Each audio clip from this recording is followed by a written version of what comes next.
రెండోది, యేసు ప్రభుని సిలువేసినప్పుడు ఆ ప్లేట్ ఉందే, INRI అనే ప్లేటు, నజరేయుడైనటువంటి యేసు యూదులకు రాజు అనే ప్లేటు, యేసు ప్రభు యొక్క సిలువ, తర్వాత 2 సిలువలు, దొంగలు 2 సిలువలు, యేసు ప్రభును ప్రక్కలో బల్లెపు పోటు పొడిచినటువంటి ఆ బల్లెపు 8 అడుగులు ఉంటుందంట. అది ఆ బల్లెము 8 అడుగులు ఉంటుందంట. 2 అంగుళాలు సూదిగా ఉంటుందంట పైన. దాన్ని యేసు ప్రభు ప్రక్కలో నుంచి 4-5 ఎముకలు ఉంటాయి కదా, పక్కటి ఎముకలు, ఈ పైనుంచి ఇక్కడ హార్ట్ ఇలా ఉంటుంది కదా, 4-5 బోన్స్ ఏదైతే ఉందో పక్కటి ఎముకల్లో నుంచి పొడిశాడు. కింద నుంచి ఆ సిలువలో ఏలాడుతున్న యేసు ప్రభు ప్రక్కలో నుంచి ఈ బల్లెపు పోటు ఈ సైనికుడు పొడిచాడు. ఆ పొడిచినప్పుడు రక్తము, నీళ్ళు వచ్చినాయి అని బైబిల్లో ఉంది. దాన్ని నేను ముందుకెళ్ళిన తర్వాత రాబోయే రోజుల్లో చెప్తా వాటన్నిటిని గురించి. ఆ పొడిచినటువంటి ఆ బల్లెము, 3 సిలువలు, ఆ నెంబర్ ప్లేటు, యేసు ప్రభు ముళ్ళ కిరీటం, ఇవన్నీ కూడా ఈ కాన్స్టెంటిల్ తల్లి ఉందన్నా కదా, హెలీనా, ఆ కపాలం అనేటువంటి ఆ ప్రాంతంలో యేసు ప్రభుని ఎక్కడైతే సిలువేశారో ఆ గొయ్యి ఎక్కడైతే ఉందో ఆ గొయ్యి మీద ఒక గ్లాస్ పెట్టేసేసి సీల్ చేశారు. గ్లాసులో నుండి మనం చూడాలి, కొంతమంది ఇప్పుడు వెళ్తున్నటువంటి వాళ్ళు ఆ బెజ్జంలో యేసు ప్రభు సిలువుని దించినటువంటి ఆ గుంతలో చేయి పెట్టి ప్రార్థన చేసి వస్తారంట, ప్రార్థన చేసుకొని వస్తారంట. అది ఇచ్చారు, ఇప్పుడు పర్మిషన్ ఇచ్చారు, దాన్ని భద్రపరిచారు ఆ గోతిని, ఆ కలవరి కొండ మీద. ఇవన్నీ కూడా ఆవిడ ఏం చేసిందంటే, ఆ స్థలానికి కపాలం అనేటువంటి ఆ కొండకి వెనక భాగంలో ఒక గొయ్యి తీయించి గుహ చేసి ఆ గుహలో వీటిని భద్రపరిచేసి మట్టితో కప్పిపెట్టేసింది.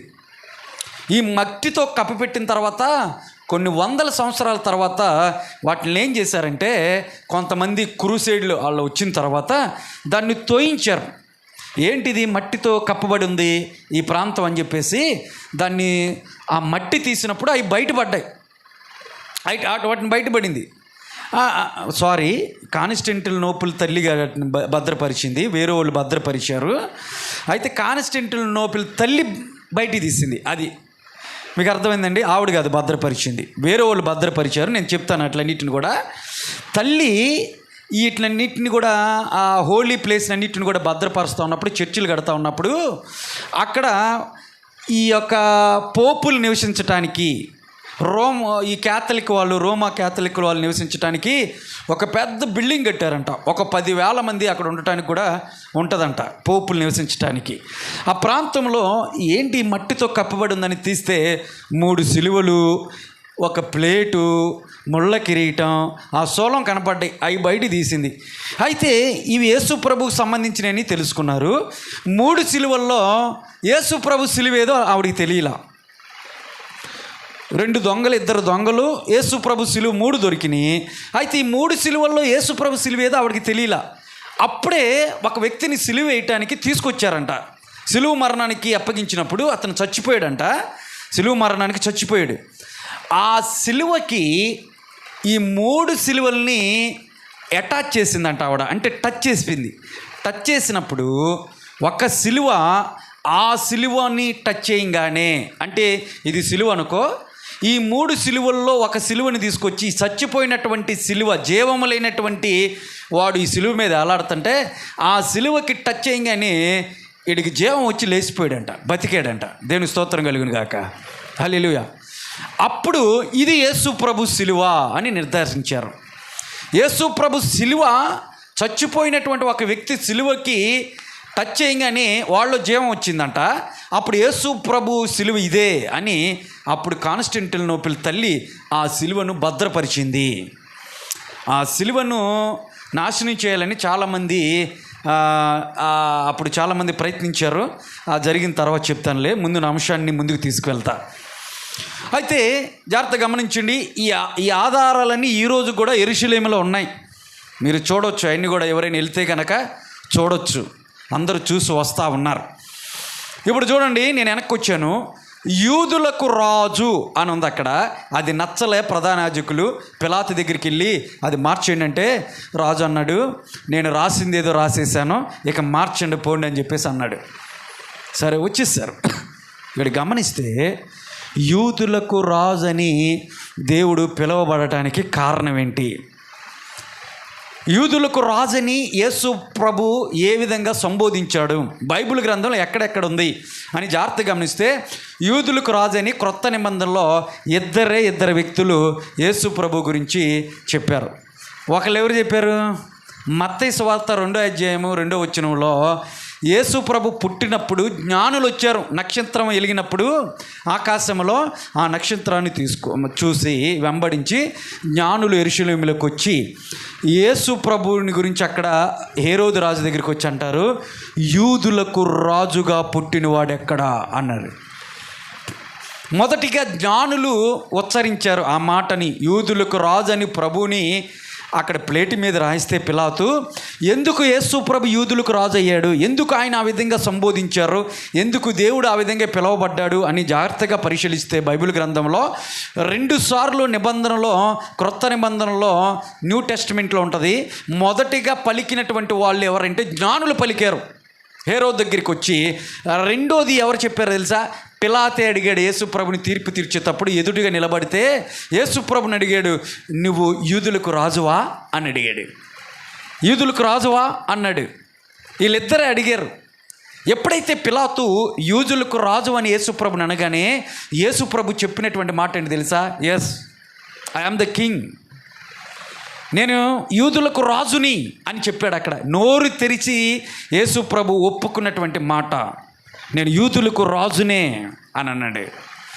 యూదులకు రాజు కాకపోతే, ఆయన రాజు కాకపోతే యేసు ప్రభు ఆ మాట చెప్పేవాడు కాదుగా. అక్కడ లేదు బాబు నేను రాజును కాదు అని ఉండేవాడు. కానీ దేవుడు చెప్పాడంటే మత్తయి సువార్త 24:35 వాక్యం ప్రకారము భూమి ఆకాశం గతించినప్పటికీ కూడా నా మాటలు గతించవని దేవుడు చెప్పినప్పుడు, ఇక్కడ దేవుడు చెప్తున్నటువంటి మాట ఏంటంటే నేను రాజునే అన్నాడంటే ఆయన రాజే, యూదులకు రాజు,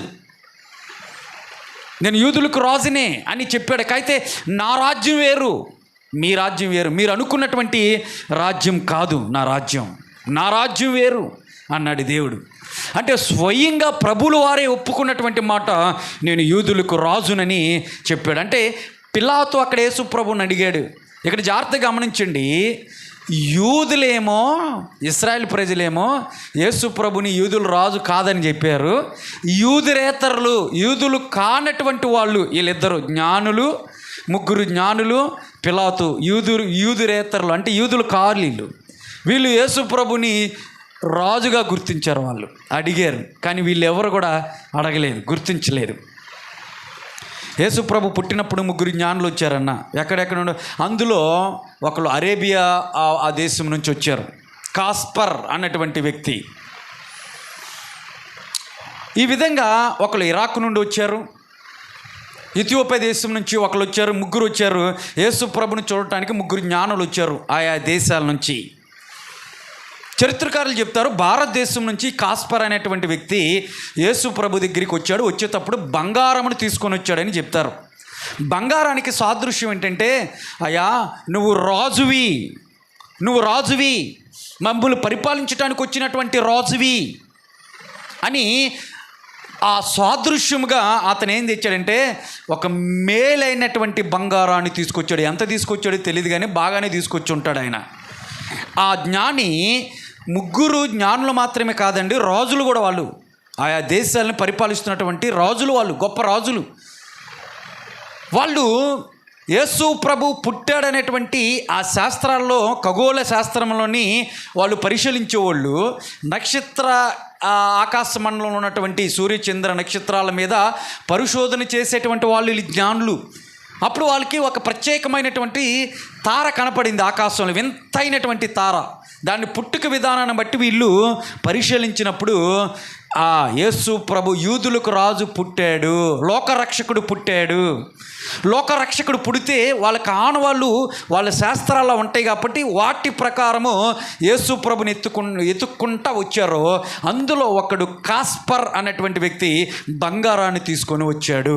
బంగారాన్ని తీసుకురావటానికి ప్రధానమైనటువంటి ఆలోచన ఏంటంటే, ప్రభువా నువ్వు రాజువి, దేవుని స్తోత్రం కలుగును గాక, దాన్ని చెప్పటానికి తీసుకొచ్చారు. అయితే ఈ 3 రాజులు యేసు ప్రభు దగ్గర అంటే హేరోదు దగ్గరికి వచ్చినప్పుడు, యెరూషలేముని అప్పుడు హేరోదు రాజు పరిపాలిస్తూ ఉన్నాడు. హేరోదు రాజు దగ్గరికి వచ్చి చెప్తున్నారు, రాజులు అంటే యోధులకు రాజుగా పుట్టినవాడు ఎక్కడా అని అడిగితే, అప్పటికే ఆయన యూదులను పరిపాలిస్తున్నటువంటి రాజు కాబట్టి అతని కంగారు వచ్చింది. అదే యూదులు పరిపాలిస్తున్న రాజు నేను కదా, ఇంకెవర్రా యూదులకు రాజుగా పుట్టినాడు వాడు అని ఈ రాజుకి కంగారు వచ్చేసింది, గాబరు వచ్చింది. యెరూషలేములో ఉన్నటువంటి వాళ్ళందరూ కూడా ఉలిక్కిపడ్డారంట వీళ్ళ మాటలకి. ఆ తర్వాత జరిగిన సంఘటన మీకు తెలుసు. క్రిస్మస్ మాసంలో ఎన్నిని మనం చెప్పుకుంటూ ఉంటాము. యేసు ప్రభుని బెత్లెహేములోకి వచ్చి సందర్శించుకొని ఆ జ్ఞానులు వెళ్ళిపోయినట్టుగా మనం చూస్తూ ఉన్నాము. యూదులకు రాజు అని వాళ్ళు సంబోధించారు. పిలాతు కూడా అడిగాడు, నువ్వు రాజు అంటే ఎస్ నేను కింగ్నే, యూదులకు రాజునే అన్నాడు. అయితే నా రాజ్యం వేరు, నా రాజ్యం ఏంటో తెలుసా? నా రాజ్యము ఏంటంటే అది ఈ లోకానికి సంబంధించింది కాదు. యేసు ప్రభు చెప్పినటువంటి మాట ఈ లోకానికి సంబంధించినటువంటి మాట కాదు. చూడండి, మార్కు సువార్త 15వ అధ్యాయంలో ఉంటుంది, 3వ వచనంలో చదివమ్మా.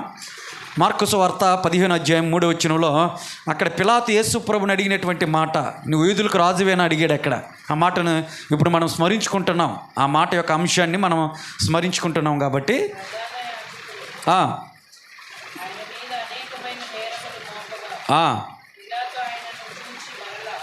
మరలా పిలాతు గవర్నరు యేసు ప్రభును చూసి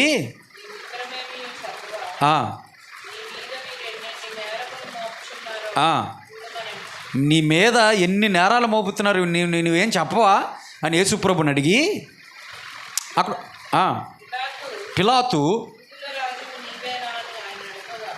యూదుల రాజు నీవేనా అని ఆయన అడుగగా, అవును నువ్వు అన్నట్టేనని చెప్పి కింద చదవమ్మా.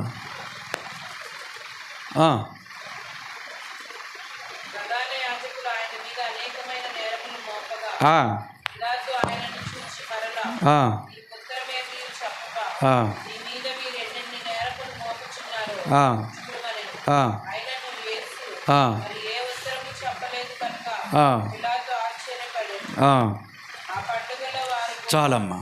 ఇప్పుడు యూదులకు రాజు నువ్వేనని దేవుణ్ణి అడిగాడు. యేసుప్రభుని అడిగితే నువ్వు అన్నట్టే నేను యూదులకు రాజునని చెప్పాడు. పిలాతు కూడా అడిగాడు. జాగ్రత్తగా గమనిస్తే ప్రియులారా, పాత నిబంధన గ్రంథంలో దేవుడు కొన్ని వాగ్దానాలని ఇచ్చాడు పితరులకి. పితరుల పట్ల కొన్ని వాగ్దానాలు చేశాడు. వాటిని కవర్నెంట్ అని పిలుస్తారు, అంటే నిబంధనలు అని పిలుస్తారు. దేవుడు ఇచ్చినటువంటి నిబంధనలు. దేవుడు ఒక నిబంధన ఇచ్చాడంటే ఖచ్చితంగా వాటిని నెరవేరుస్తాడనమాట. ఆ నిబంధన ప్రకారమే యేసు ప్రభు ఈ లోకానికి వచ్చాడు అనేటువంటిది సత్యం. అయితే నిబంధనలు ఏమి ఇచ్చాడంటే అబ్రహాముతో ఒక నిబంధన చేశాడు. అంతకుముందు ఆదాముతో ఒక నిబంధన చేశాడు, తర్వాత అబ్రహాముతో నిబంధన చేశాడు, తర్వాత నోవాహుతో ఒక నిబంధన చేశాడు, తర్వాత దావీదుతో ఒక నిబంధన చేశాడు, తర్వాత ఫైనల్గా యేసు ప్రభు ఈ లోకానికి వచ్చినప్పుడు ఆయన క్రొత్త నిబంధన అనేది మన పట్ల చేశాడు. నేను వారికి దేవుడును అనబడుదును, వాళ్ళు నా ప్రజలై ఉందురు అనేటువంటిది క్రొత్త నిబంధన. అయితే ఈ నిబంధనలన్నీ కూడా ఈ కవర్నెంట్ ఏవైతే ఇవన్నీ కూడా దేవుడు నెరవేర్చేటువంటి నిబంధనలు మానవుడికి ఇచ్చాడు. అబ్రహాముకి ఇచ్చినటువంటి నిబంధన వేరు.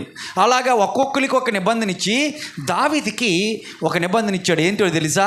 నీ రాజ్యము శాశ్వత కాలం ఉంటుంది, నీ రాజ్యాన్ని నేను స్థిరపరుస్తున్నాను, నీ రాజ్యము మీద నీ సింహాసనం మీద రాజు ఎప్పుడు పరిపాలిస్తూనే ఉంటాడు అని ఒక నిబంధన దేవుడు చేశాడు. అది చూడండి, 2